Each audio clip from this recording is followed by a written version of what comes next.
How's it going, guys? A Dragon Star production here, back with another What If video, except this time it's going to be a full movie of what if Bardock never returned. That way, if you guys haven't watched the series, you guys can watch it all right here in one video. With that being said, I'm not going to be talking very long. We'll get into the video intro and then the video.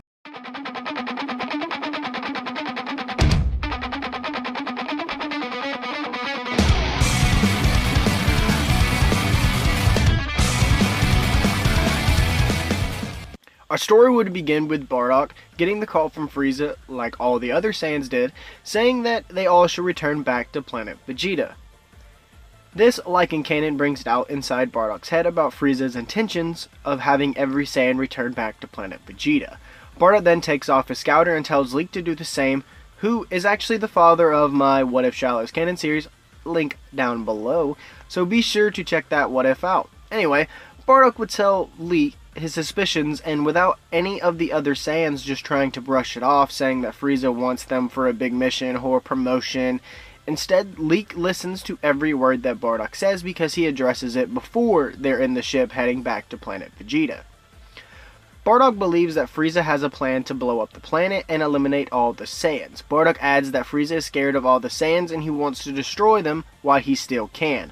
Leek's mouth is literally dragging the ground at this time, but he knows that Bardock is 100% serious about this, and he also knows most of the time Bardock is right. Leek, however, unintentionally then killed Bardock's thinking when he mentions, "What about Gine and your sons?" At that time, Bardock wasn't thinking of his family, and then he thought that he had to return, but knew if he did, he wouldn't be able to avenge his people.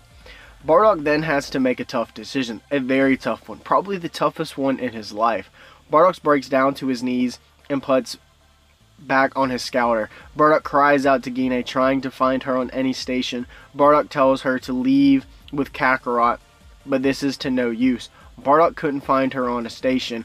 Bardock and Leek then climbed inside the ship to head back so Bardock could actually do what he planned on doing in the canon story, but as soon as the ship took off, Frieza's voice came on the scouters, saying that Planet Vegeta had been struck by an asteroid and was destroyed.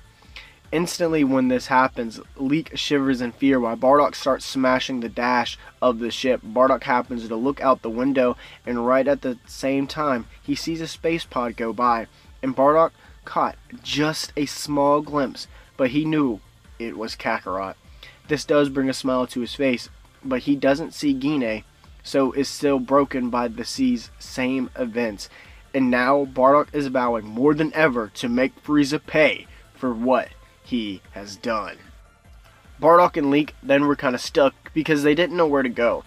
Bardock was thinking about going to Earth, but he didn't want to be caught there because he figured that Gine knew to send Kakarot there. But that being said, Bardock, knowing he couldn't go back to any of Frieza's occupied planets, he goes pretty far off to where Frieza wouldn't be able to find them. And if you're wondering why Bardock doesn't try to find Raditz, is because Bardock believes that Raditz is dead because he died in the explosion of Planet Vegeta. Now that I've covered that, Bardock and Leek land out on a planet that is filled with these spiders creatures. Yes, Bardock flew all the way to Vampa, knowing that Frieza wouldn't go all the way out there, and Bardock knew that he would have plenty of time to get stronger due to the gravity and the harsh environment that was on Vampa, and he had to defeat Frieza, and figured Vampa's was a good way to help him grow in strength much quicker. However, as soon as Bardock lands the ship, he is met by two other Saiyans. Bardock recognizes one being Paragus and the other that he figures must be his son. Paragus then informs Bardock of what happened to him, and to Broly, Paragus basically cries that the king is a traitor that must pay, but Bardock cuts him off, saying no need. Frieza blew up Planet Vegeta to get rid of all the Saiyans, and as soon as he finds us, we're next. Paragus, though reluctant, decides Bardock couldn't be right, and he already risked so much. Paragus then goes on to explain how Broly has some insane and potential, saying that his power level even cracked the scouters back on Planet Vegeta. Bardock takes notes, and all the other Saiyans that are there start training. Broly proves to be a huge prodigy, just like Paragus said he would be. Broly easily surpasses the entire group in such a short amount of time. and this doesn't really surprise anyone either. But Bardock tells Paragus that they should cut off his tail. Paragus doesn't understand why at first, but Bardock explains that Broly has surpassed them, and if he turns into a Zoro, there is no way that they will stop him. And all of our training will go down the drain because we're all going to be dead. Even Broly, after he destroys the planet, is going to eventually die. Paragus, after hearing Bardock's explanation, agrees, so they cut off Broly's tail. A good bit of time passes, and I would say by this time, Bardock believes that they are ready to invade Frieza's planet 779. So I'll go over some power levels so that we know where everybody stands going into the big fight. And I know this seems kind of large, but I feel like with non-stop fighting, and that's literally it, Broly is at a power level of 5 million, Bardock is at a power level of 3.6 million, Leek is at a power level of 1.4 million, while Paragus is at a power level of 530,000. And if you're wondering why Paragus is a little bit weaker than everybody else, is because he eventually hit that age to where he wasn't growing much stronger, but he did get a lot stronger while he was still not in that age gap. And that being said, now that the power levels are all out of the way, Bardock starts the ship up, or he at least tries to, but the ship doesn't start, and Bardock is confused by this, but Leek states that it's been sitting here in the dust rotting. Of course it's not going to start. Bardock then gets very frustrated by this, not even thinking about the ship not working. Bardock erupts in anger. He starts screaming. This is when Bardock actually bursts into a yellow aura for a slip of a second, and then he stumbles to Vampa's ground.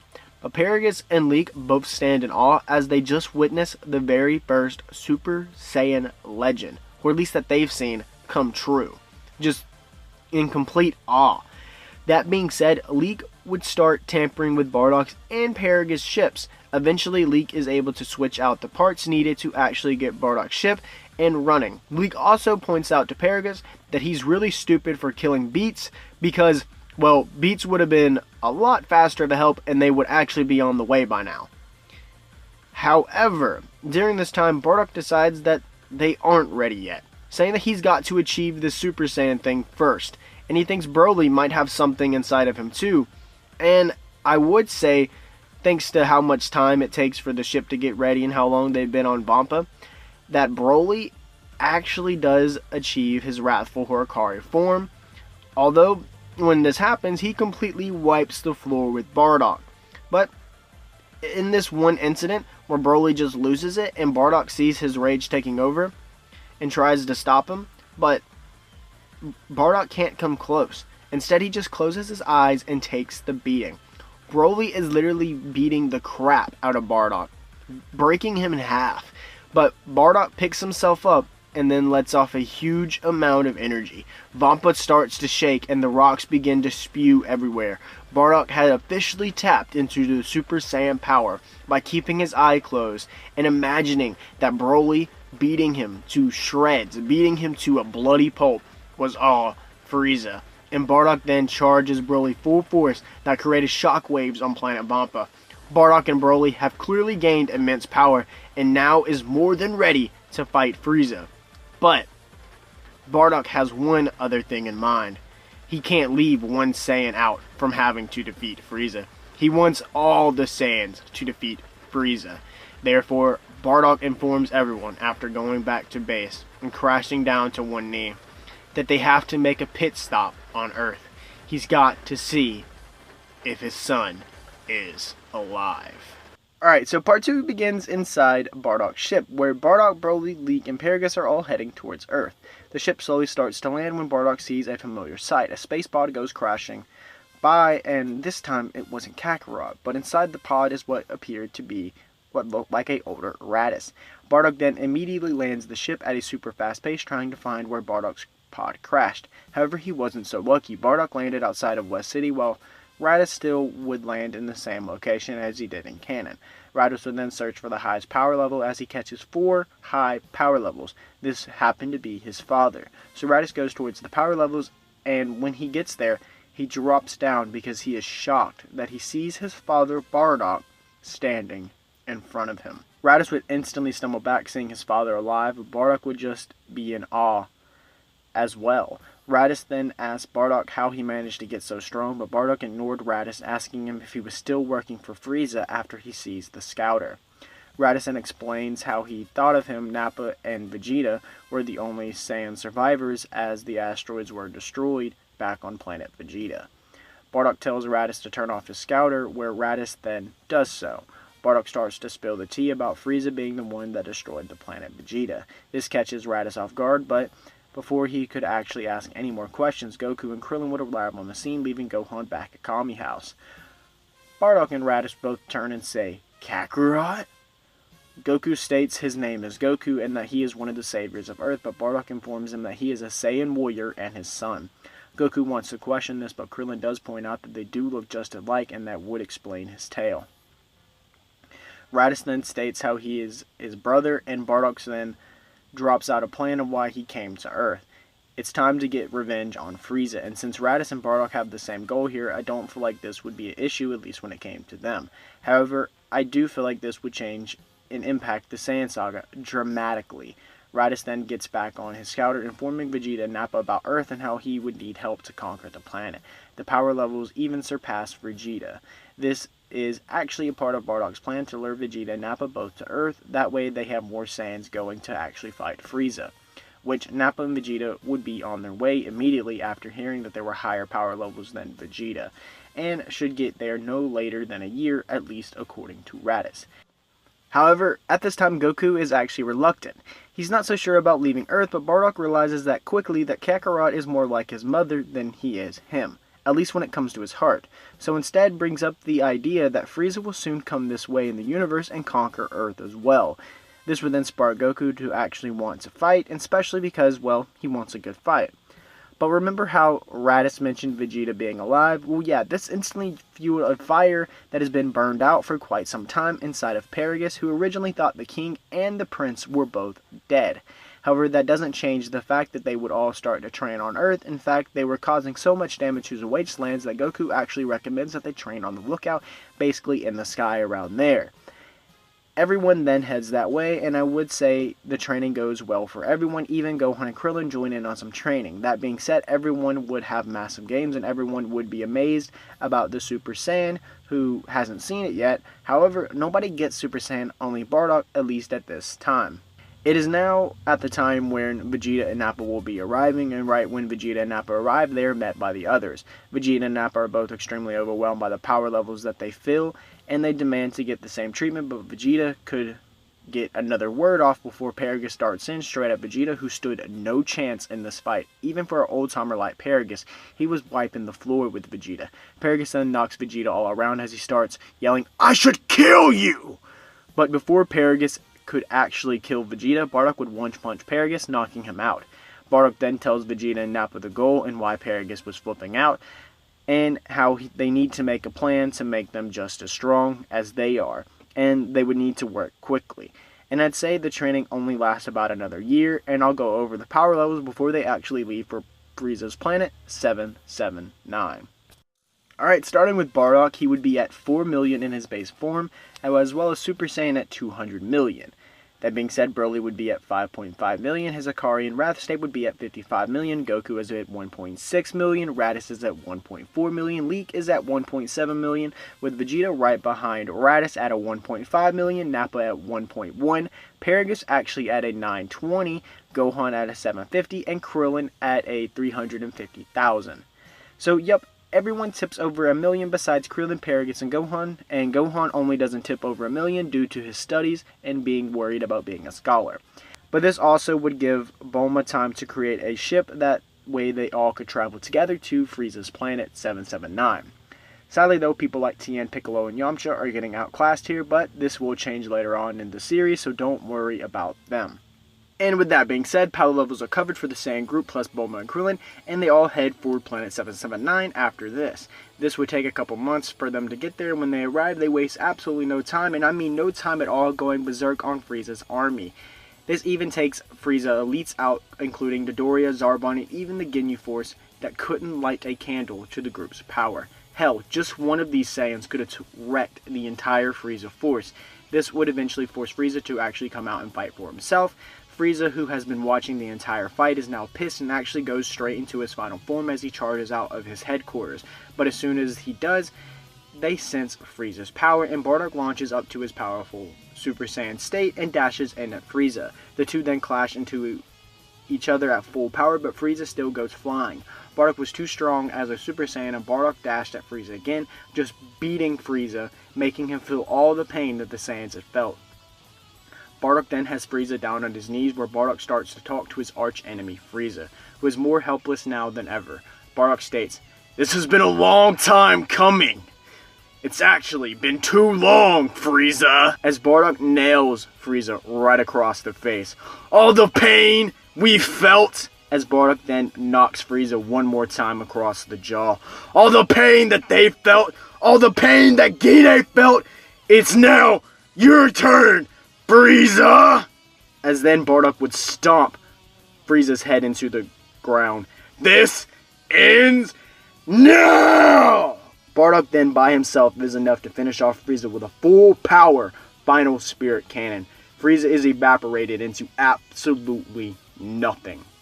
Bardock had completed his goal. He defeated Frieza. However, King Cold was still an issue, so Bardock's goal actually wasn't complete. He still had to find King Cold, who actually wasn't far from the planet, and after hearing that his, son has died, he would be on the way immediately. Bardock and the other Saiyans would wait for King Cold. However, Bardock would fall to the exhaustion and would be put in one of the tanks to heal up. This being said, it leaves all the others having to fight King Cold when he arrives. That being said, I do believe that Vegeta would be the first to try to jump in, but I think that Nappa wouldn't let Vegeta fight alone, so he would jump in as well. So Nappa and Vegeta both start trying to fight and do damage, but this is to no prevail. King Cold is still managing to slap the two off. Goku and Raditz then dive head first with a double headbutt, knocking Cold back but not knocking him out. The four Saiyans then gain in for some secrets attack. However, King Cold just gets irritated and explodes off while Paragus and Broly shoot in. However, they too are knocked off, even in Broly's Akari form. However, when King Cold gets pissed now, he starts shooting off rapid death beams towards everyone who was fighting. Although some didn't hit, King Cold did manage to hit two people, one being Nappa and the other being Paragus, nailing him right in the heart. This kills both Nappa and Paragus on contact, and just as Paragus falls to the ground, another Saiyan gets lit into a golden aura. And this wasn't Bardock coming back to the fight, it was Broly. Broly, after seeing Paragus die, had officially lost his cool, and he was just starting raving havoc.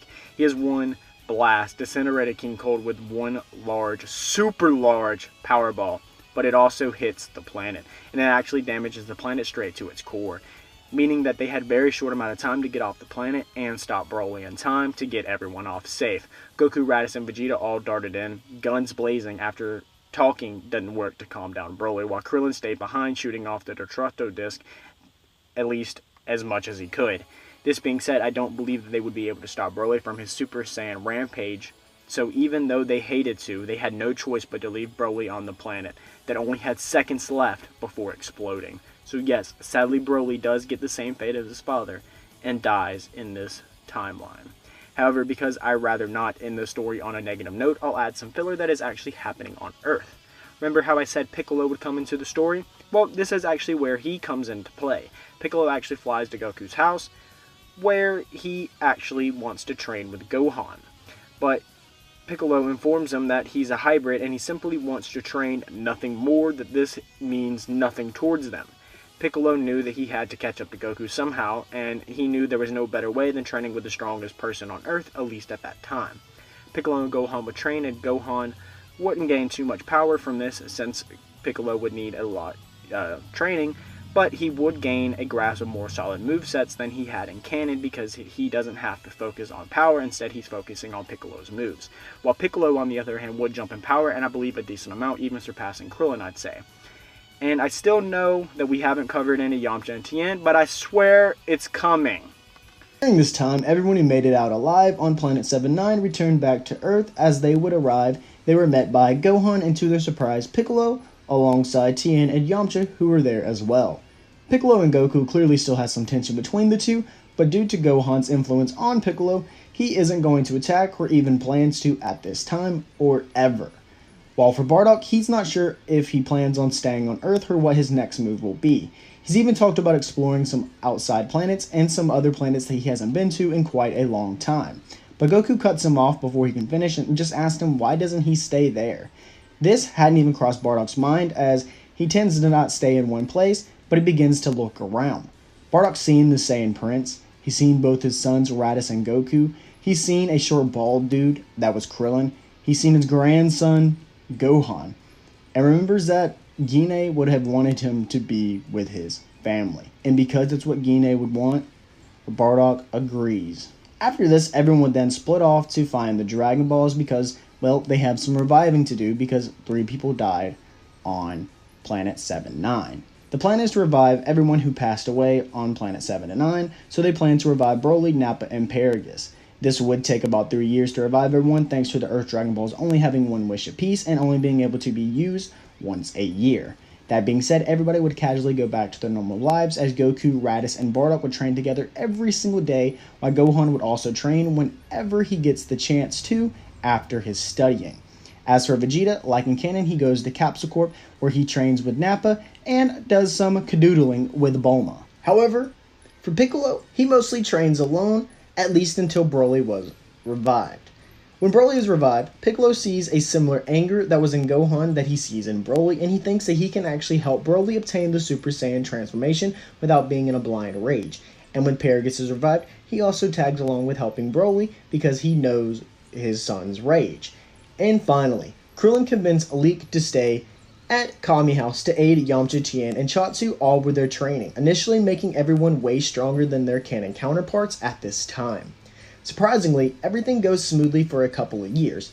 No threats to Earth until a random time machine appears. Everyone surrounds the pod to see what we know is Future Trunks, and instantly, Future Trunks would realize that this is a different timeline. But he still informs the others of the androids and of Goku's heart virus, and with Bardock being there, he does force Goku to take the cure for the heart virus right then and there. So no reason to have a stupid virus take Goku out in this timeline. That being said, we will skip the 3 years, and at the end of it, we sure enough have ourselves a Super Saiyan bargain sale. Bardock, Broly, Goku, Vegeta, Raditz, Nappa, And Gohan. were all Super Saiyans. And everyone was awaiting for the android's arrival, just like Trunks had said. But they didn't show. Trunks even shows back up in the time machine, confused that the androids aren't there. And Vegeta gets irritated and screams out at Trunks. But as he screams out, Bardock yells out, "Vegeta, stop your yapping and turn around." There stood androids 17, 18, and 16. And I know what you guys are thinking. How are they there? Why not Dr. Dro and Android 19? Well, let me do some explaining. A little bit of backtracking, about an hour in this story. Inside an underground lab, Dr. Dro was planning his revenge on Goku, and he was actually about ready to fulfill his revenge. Dro, having Watcher Bots, was fully aware of all the others and their powers on the Earth. Dro knew that just himself and Android 19 stood absolutely no chance against the Z Fighters, especially because they would lose in numbers alone. Dr. Dro, although hesitating, he does release both 18 and 17. 17, though, like in canon, swiftly kicks Jiro's head right off his body, and 18, wanting to join in on the fun, uppercuts 19's right off his shoulders as well. The twins then would proceed to release Android 16, as they would fly off after 16 gives them the wonderful idea of killing Son Goku. Alright, now that we've covered the backstory, let's get back to where we were. Goku would then question the androids, but instead of getting a reply, Android 16 goes charging full speed right towards Goku. 16 then clobbers Goku with a right hook, knocking him across the jaw. In his base form, Goku stood no match. Goku was forced to go into his Super Saiyan transformation. However, even this wasn't even enough. 16 still had the slight edge over Goku, and Gohan even attempts to fly in and help his father, but Goku just gets smacked to the ground by 17. "Keep the fight fair, you little runt."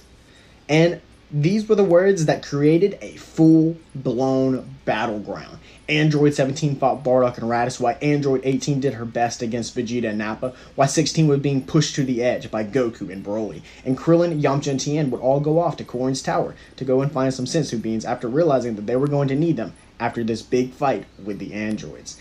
And as for the androids, they gave it their all as well. But like Jiro had said before, numbers would eventually be their downfall. And whenever one of the Z Fighters do get wore out and tired, they simply just substitute like a football team. So they literally just drag the fight along, because we have both Piccolo and Leek sitting on the sidelines that aren't wore out at all and can jump in the fight at any point in time to help. However, in the meantime, a nearby city, a creature is sucking people dry of all their life force. This, as we know, is Cell, and Cell having the opportune time to absorb all people's life force since everyone is busy with the androids. Well, besides Yamcha, Tien, and Krillin, who all come flying in, hence they felt their powers combined was higher than Cell's at this point. The three would ask who the hell he is, and Cell's response was, a little bit of everyone, as he shoots off a solar flare. This blinds all three of them, giving Cell the chance to drain Krillin, and he actually drains Krillin bone dry to the point where he can't even pick himself up on his own. However, when the blindness clears, Cell is gone, and Tien and Yamcha instantly tried picking up Krillin, but as they can see, Krillin was gone as well, and they knew they had no Dragon Balls to bring him back this time. Cell then actually finds himself watching the fight between the androids and the Z Fighters, and he seen that the fight was clearly about over when he seen Tien and Yamcha drop down, informing everybody what has happened to their buddy Krillin. This, however, is Cell's perfect moment as he absorbs both Android 17 and 18. Cell would then pick up his head as he states, "I am Perfect Cell, the perfect being, and all I want is a challenge.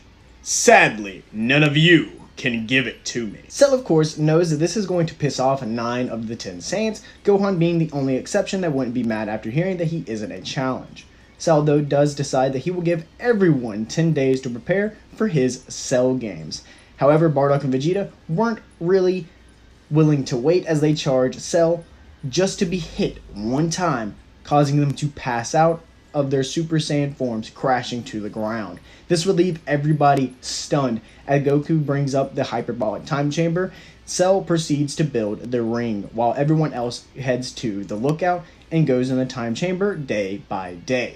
The first group would be Vegeta and Bardock, the second group Goku and Gohan, the third group Broly and Piccolo, the fourth group Trunks and Leak, and the fifth Tien and Yamcha. And the final group Raditz and Nappa. Saiyans are able to master Super Saiyan, or if you want to call it Grade 4 Super Saiyan, either in the chamber or on the lookout during the 10 days, as the humans are also able to grow immensely as well, and even getting a little bit of a hints of what Kaioken could possibly be, thanks to Goku being there and not wanting the humans to feel left out. However, notice I didn't mention Android 16. That's because Android 16 went a different way from the other Z Fighters. He wanted revenge on Cell instead of revenge on Goku now. Android 16 awaited the right moment before he actually decided that he was going to attack Cell. He then awaited and he shot off a full power Hell's Flash, but Cell, even though he was turned in the opposite direction, dodges every single bullet. Cell then flies over to grab 16 by the throat. Cell then starts pounding 16 in the side of the head. 16 then crashes to the ground just trying to pick himself up, but Cell just stomps on his head. 16 tries to pick himself back up, but he fails to. Cell then smirks. "Silly robot, you stood a better chance fighting with the others." However, 16 had a trick up his sleeve. Android 16 then detonates himself with Cell on top of him. Cell, along with Android 16's entire bodies explode. And on the lookout, all of a sudden, they no longer feel Cell's ki. Until BOOM! Cell's ki spikes. Turns out Cell's nucleus wasn't blown up, so he regenerates as super perfect. So our story actually left off with Android 16 failing to blow up Cell using his self-destruction technique with the bomb inside of him, giving the Z Fighters actually a much bigger fight when it comes to the Cell games, because now it's not just perfect Cell, it's super perfect Cell. However, back on the lookout, Bardock, Goku, Vegeta, Raditz, Nappa, Gohan, Piccolo, Leak, Tien, and Yamcha have all easily surpassed Gohan's in the canon story. This actually does include Tien and Yamcha because they learned to use the Kaioken, which was taught to them by Goku during the 10 days. Yes, they're not able to use it fully, but they are able to access the technique. But when Cell actually becomes super perfect, they're all able to feel his ki rise. So were they really ready? Well, it doesn't really matter because the 10 days were up and it was time for Cell to actually have everybody come to fight him for the Cell games. And with that being said, the Z Fighters would actually fly off to the arena where they would come up close to where they got to feel Cell's overwhelming power. In fact, Bardock even states, Somehow he outclasses us, but we've all busted our tails, and we have surpassed so much in our past. We can't let our own selves beat us. We know every technique he knows. No excuses for failure. Everyone else hearing this takes Bardock's words very seriously. As for Cell, he laughs it off saying, "Oh, what a team captain. Too bad you won't get the win." Cell then continues on saying that he's tired of waiting and he's ready to get this underhand. Now, the big question is, who's fighting perfect Cell? Well, after much thought, I actually believe it would still be Goku. And the reasoning for this is because Goku still believes that Gohan is going to be the one that surpasses Super Saiyan Grade 4 and beats Cell. But also because Bardock tells Goku that Cell is an enemy strictly created for revenge on him. So in Bardock's eyes, Goku should defeat Cell. So I guess in this case, it's just sons thinking their son should defeat the enemy. But with that, I'm actually going to say that Goku does try his hardest and holds nothing back against Cell. And I will say that Goku was able to get hits in, but for every punch that Goku lands, Cell lands 5 more punches. It was obvious to all the Z fighters watching that Goku was outclassed, but Goku kept fighting until he had no more ki to hold Super Saiyan. He would then crash to his base form, and when this happened, Cell was actually getting bored, so Cell actually started to charge a Kamehameha to actually obliterate Goku. But Bardock would yell, "Now!" And when this actually happens, Bardock actually uses this as a code word for everybody to actually team up, so in a way, Goku was more of a decoy of sorts. Anyway, first, the humans Tien and Yamcha both simultaneously hit their solar flares, blinding Cell for only a second, but the solar flare followed up by a volcano explosion from Nappa. This mostly stuns Cell, not leaving much damage, but it does leave an opening for Raditz and Vegeta to shoot off their most powerful blast, so Raditz a double Sunday and Vegeta a final flash. These blasts surround Cell, actually causing some damage, unlike Nappa's volcanic explosion. Cell was irritated now, but before Cell could actually react, Piccolo drew out a special beam cannon directly into Cell's chest. Cell falls to one knee, holding his chest, realizing that he has to do something, but once more, Cell was cut off by Bardock and Leek using an old combo they used back in the day. This combo actually ends with a double knee to the jaw. However, this was the Z Fighters' first mistake. With Bardock and Leek rushing up close, it gave Cell the opening that he needed to actually do something in the fight. Cell was able to eat one of the knees from Bardock, but Cell catches the leg of Leek when he tries to go for his knee. And when he catches his leg, he then uses one hand to blast Leek, and this actually evaporates Leek right then and there. Bardock actually stands on side witnessing this in complete awe. Bardock starts to shake the ground around him as his aura then begins to burst into none other than Super Saiyan 2. Bardock didn't have time to cut a monologue. This time his rage has took over him. Bardock witnessing his lifelong comrade perishing. He was holding nothing back against his enemy. Bardock had the edge over Cell, although it was slight, and Cell still had a backup plan just in case he was to lose. Bardock nails Cell with an axe handle, causing him to fall straight into the dirt. However, when Cell hits the ground, he knows that he has to do something, so he starts popping out little Cell Juniors. Cell was only able to release 3 due to Bardock knocking Cell back into the sky. It almost seemed like Bardock was going overboard and he could finish this fight at any moment, but Bardock couldn't stop. His rage was set, and it was focused on Cell and Cell only. Bardock didn't pay attention to any of the Cell Juniors, but luckily Goku recovered, and between him, Gohan, Raditz, Nappa, Piccolo, Tien, Yamcha, yeah, you get it, everybody else, they were able to actually kill the Cell Juniors. As for Cell, he was helpless. Bardock finally gets tired of using Cell as a punching bag, so Bardock finally knees Cell directly into the gut, causing Cell to spit up Android 17. Bardock then lifts his hands up as the energy ball then begins to build inside of it. "I think it's time I stop toying around with a scientist's failed creation." As Goku then walks up, and he actually is willing to kill, especially after the words of his father. And he then says, "And I think it's time to finally defeat my enemy," as he looks at his father. Bardock and Goku then both charge up their blast, so Bardock releases a Final Spirit Cannon, as Goku charges up a Super Kamehameha, as the two then blast together, destroying all the androids in the process. And this would actually end the Android Saga once and for all. However, that isn't the end of this video, because, well, we're jumping straight into the next saga. Bardock, who now has achieved Super Saiyan 2, would be on his way to trying to actually master the form, as well as the other Z Fighters trying to obtain it.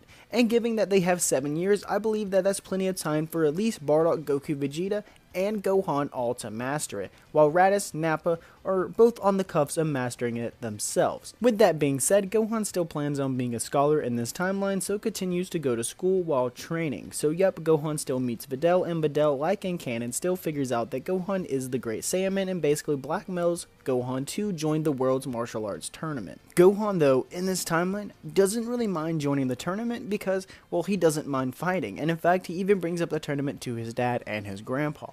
And when Bardock and Goku hear about this, it's instantly, they think it's a great way to test their power of who's the strongest Super Saiyan 2. And not really to any surprise, the tournament is filled with none other than all the Z Fighters and Videl, Spokovich, and Yamu, as well as the Supreme Kai. However, as we all know, Babidi is on Earth and is planning to absorb enough energy to release Majin Buu. And I'll say that this isn't going to happen, because Supreme Kai Shin, who fights Bardock in the very first match, spills all the beans to Bardock about the news of Babidi. So instead of fighting Shin, Bardock actually steps out of the ring, eliminating himself just to leap right over towards Babidi. Babidi attempts to run, but he is too slow.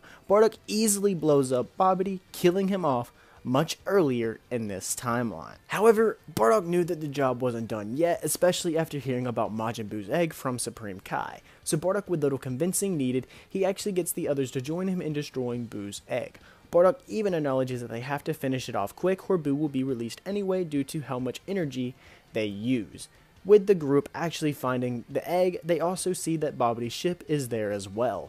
And they actually have 3 fighters come rushing out of the ship. These were Dabura, Yakon, and Pui Pui. But when Pui tries to attack, he actually gets slammed to the ground by Nappa just for Vegeta to then obliterate him using a Gallic gun. Yakon, well, he couldn't really handle the team of Gohan, Goku, and Raditz, who literally, all of them being Super Saiyan 2s, burst Yakon into pieces due to how much light they are creating. As for Bardock, he had his eyes on the Demon King Dabura. Dabura was clearly the best of the 3 and was clearly the most strongest as well, but Bardock simply was too much for Dabura. Bardock charges up into his Super Saiyan 2 and he kicks Dabura right across the jaw. Bardock actually with his kick had already almost won the fight, but Dabura spits right on Bardock's arm, turning him into stone. Goku and Raditz then both rush towards Dabura and Bardock's statue. Vegeta yells to stop, but this does nothing as the brothers ignore Vegeta, just trying to save their father. But charging in carelessly ends up getting them caught into stone as well. Vegeta though scuffs as he calls both Kakarot and Raditz idiots for charging in after he told them not to. He then tells Nappa that he's ready to finish this off once and for all to prove that he is the strongest Saiyan living on Earth and clearly the smartest fighter. Nappa, although doesn't agree with the ending, he does agree that he's ready to get his hands dirty. Then the former Earth Crashers now dive in as Earth Saviors. Nappa and Vegeta knew that they had to finish the fight off without exerting much energy, so the two would then use combo moves together as Nappa clotheslines Dabura right across the mouth while Vegeta punches Dabura with a flying gut punch. Dabura spits up some spit, but it doesn't hit anybody because Nappa and Vegeta both manage to dodge, as Vegeta though finally decides to go all out and pull the trigger on this fight. Vegeta powers up a final flash that swallows Dabura as well as Buu's egg. And for good measures, Nappa and Gohan on the sidelines also shoot blast at Buu's egg, helping in destroying it. So with that being said, everyone who was turned into a statue is now fine, but the real question is, will everybody be fine in the next arc when a special little kitty decides to wake up from his slumber?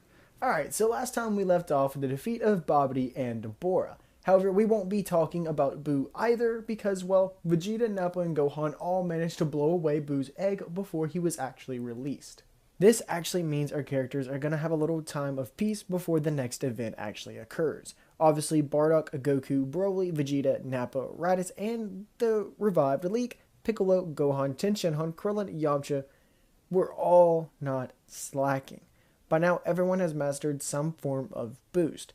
For the Saiyans, they all learned Super Saiyan 2, while Goku and Bardock both had a grip of possibly actually achieving Super Saiyan 3, while Broly has a full control of his full power Super Saiyan form, after having so much time to actually try to control it. As for the humans and Piccolo, well, they've learned some pretty special techniques themselves, being the Kaioken. This means that by the time that Beerus wakes up, the entire group of Z Fighters are much more powerful, not to mention there are 6 more Saiyan. Anyway, with that covered, let's get into Beerus waking up. Beerus awakes, immediately wondering of a Super Saiyan God, like in canon. He confirms it with the Oracle Fish, so Whis takes him straight to the place where all the Saiyan survivors are actually at. This being Earth.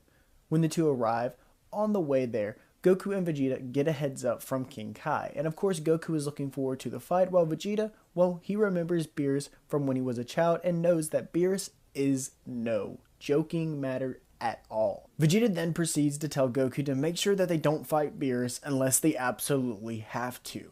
Goku, though, is reluctant, but luckily Bardock approaches the two after overhearing. Bardock asks what's going on, and Goku just blurts out that he's waiting for the God of Destruction, Beerus, to arrive, that way that he can fight him.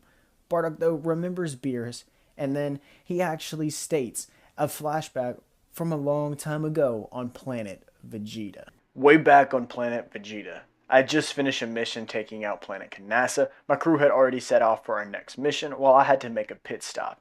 It was actually the day of the birth of, well, you, Kakarot. I had just left the pod that you were in, and I seen Vegeta's castle having all these soldiers on guard. It was very rare that the Saiyans were actually on guard, so I approached one of the ones outside, asking what was going on. He told me that some cat named Beerus, who was a god, was inside having a meeting with our king. And it was right then when I had actually felt something just feel wrong. And then it was right then that I always assumed that Vegeta's power level dropped, that my scouter just so happened to pick up. Because then it wasn't 2 seconds later that same cat came rushing out of the doors. But the wind that came off of him was enough to knock all of us back 100 yards. Some of us were even knocked out. Then, like I said, that same guy with a halo came and took him away. I then went inside as the guards were all knocked out cold. I was able to go right in. All I saw was you, Vegeta, holding your dad as he tries to stand up. But he couldn't. Instead of causing any issues, though, I just left, leaving mine and my crew's coordinates behind like we always had to do. And then, after that, I knew not to trust Beerus. Something is off about him. Maybe today, we can actually find out what that is. Vegeta actually had memories of this exact same night, so both Vegeta and Bardock managed to get everybody on the lookout for Beerus's arrival. But in the meantime, they're all going to be enjoying Bulma's birthday party, or at least they'll have to do with whatever she tells them to do. However, this would only last about 20 minutes because Beerus and Whis would both arrive right on Bulma's yacht. Bulma, though, is the first to greet Beerus, and she's not very happy about the two party crashers. In fact, she gets right in Beerus' face, and she starts yelling at him. Beerus, though, isn't going to deal with this for long, so he picks up his hand, slapping Bulma straight to the ground, as he states that he's looking for the Super Saiyan God, not in a feisty soccer mom. However, before anybody could say anything else, Vegeta burst into Super Saiyan 2, while the whole My Bulma scene goes as planned. Beerus is actually quite impressed by Vegeta's power, but he knew it wasn't the power of a god. With that said, Beerus would then eat 1 or 2 punches from Vegeta just to dodge every other punch, to simply use one hand to chop the back of Vegeta's neck, causing him to crash straight to the floor. Bardock then would waste no time, as he then would rush in, telling the others in to follow. They all do too, but they all get their tails whooped as well. Beerus manages to easily escape with no damage. He floats above the Z Fighters and states again, "I'll give you 10 minutes to find the Super Saiyan God, or I'll destroy all of you and this planet." Like in canon though, Goku decides to use the Dragon Balls to ask about the Super Saiyan God.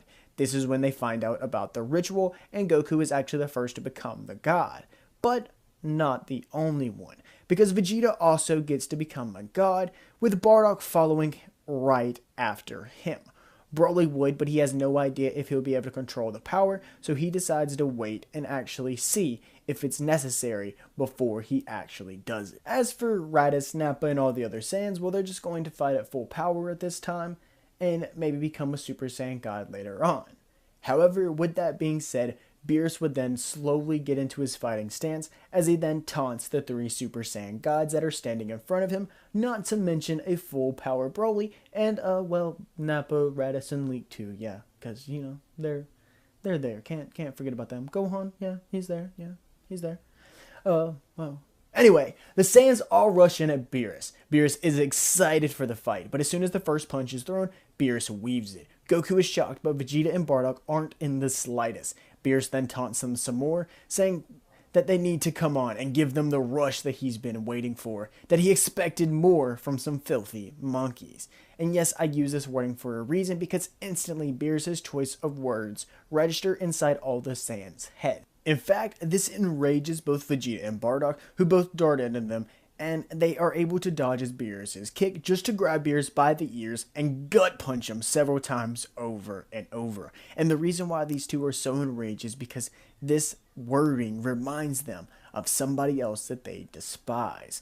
Beerus, though, then starts to get overwhelmed, realizing that he has no choice but to use more of his power. Beerus then unleashes a roar that blows Bardock and Vegeta backwards. However, Goku was waiting for the opening, so he dashes in at full speed towards Beerus, while Broly actually contemplates on the sidelines with Nappa and Raditz of if they should join in. Nappa informs Broly that it would be best to wait when they need them, and they would strike at that moment, or Beerus would easily just kill them. Vegeta and Bardock, though, question the monkey comment and how similar it was to Frieza. And at this point, the two knew that something was up, so they picked themselves up off the ground, following behind Goku. Speaking of, Goku was giving his all, eating punches, giving punches. Beerus was impressed, but he was still on guard. And luckily so, because Beerus' side vision, in comes Bardock and Vegeta. Beerus was able to duck the attacks, but Bardock and Vegeta don't collide. Instead, they quickly gather themselves to turn backwards, blasting Beerus with multiple ki blasts. When the smoke clears, though, Goku flies in, crashing an elbow directly into Beerus' jaw. Beerus, for the first time in this fight, goes crashing towards the ground. But before Beerus could actually hit the ground, he regroups and once again taunts the Saiyans, this time with a huge smile on his face. With that being said, Bardock would then dart into Beerus' side, Goku to his head, and Vegeta dead center, straight towards his gut. Beerus, though, sideswipes Goku, nearly misses Bardock's elbow, just edging his arm, while Vegeta nails him directly in the stomach. But that wasn't all. Vegeta then shoots off a final flash right in close distance at Beerus. Beerus had no choice but to eat the attack straight on. However, the blast would eventually get bigger and bigger. This was due to Bardock sending a final spirit cannon and Goku a super Kamehameha. Beerus just gets swallowed. But then, finally, when the blast explodes and the smoke clears, Beerus' remains still stands. He got scratches all over him. His clothes is ripped. But then he screams out with a huge roar.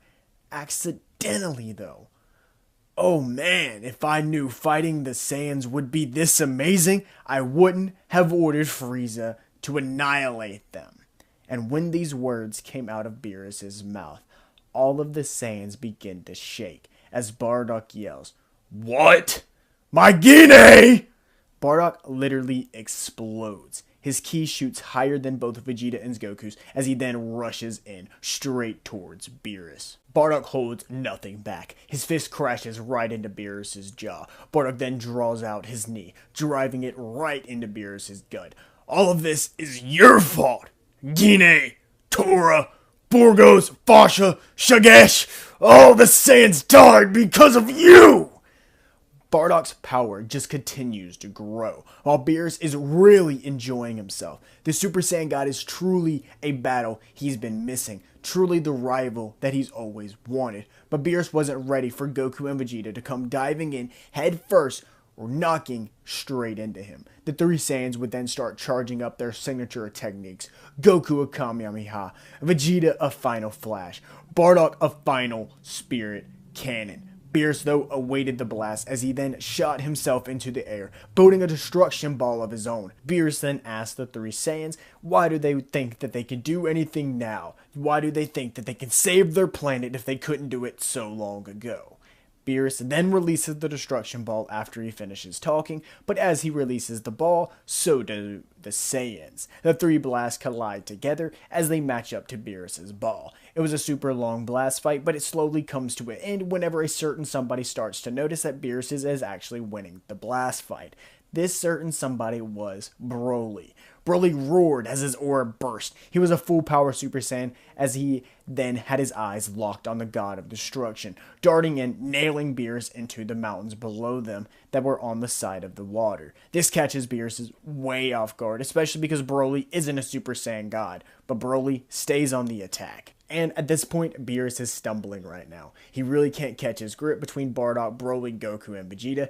Beerus is losing. Beerus also realizes his mouth could not back him out of this. He enjoyed the fight, but he couldn't just leave. He couldn't back down now. Not at least after everything that he's done. Beerus then decides that he has no choice but to actually blow up the planet. But first, Beerus had to get Broly out of the picture. The other three were slowly losing their power, while Broly continued to climb in his. Beerus then burst out a shield around him as he then shoots 3 ki blasts, one at Goku, one at Vegeta, and one at Bardock, while he then charged one more right towards Broly, except this ki blast wasn't the same as all the others. Beerus then drops the shield as he says, "This one is for you." Hakai! Beerus erased Broly, and obviously this enrages everyone, but it was too late. At the time the 3 dart in, they fell back to their regular Super Saiyan form and no longer had a chance against Beerus, who then would simply smack them all 3, crashing them into the water. Beerus would then yell at Whis to come and follow him, as Beerus would then blow up Earth, killing everyone on it. Beerus though then turns to Whis, "Were you able to get me some more delicates?" Whis replies, "Oh my lord, I was too busy eating myself." And guys, with that said, this series is actually coming to an end. And I know this is kind of a sad ending, but I kind of felt like it made sense for Bardock to actually be this where it ends, because I don't see Bardock wanting to train under Beerus, and if that was the case, it would just be Vegeta and Goku, with Bardock just somehow falling behind with Super Saiyan 3. So maybe he would end up going to the Tournament of Power and he would eliminate some extra people. But overall, I don't really see it changing the overall opinion of Super. This way, I feel like this series actually has a close. If you guys don't like it, I strongly apologize. But I felt like I said this would actually be an actual end to What If Bardock Never Returned to Planet Vegeta. And like I said, I did enjoy writing this. I really hope you guys loved it just as much as I did. And with that said, this has been What If Bardock Never Returned. Dragon Star Productions is out. Congratulations, champ. You made it to the end of the video. Now, if you hit that subscription button, that thumbs up button, and that bell icon, you won't catch a dynamite kick.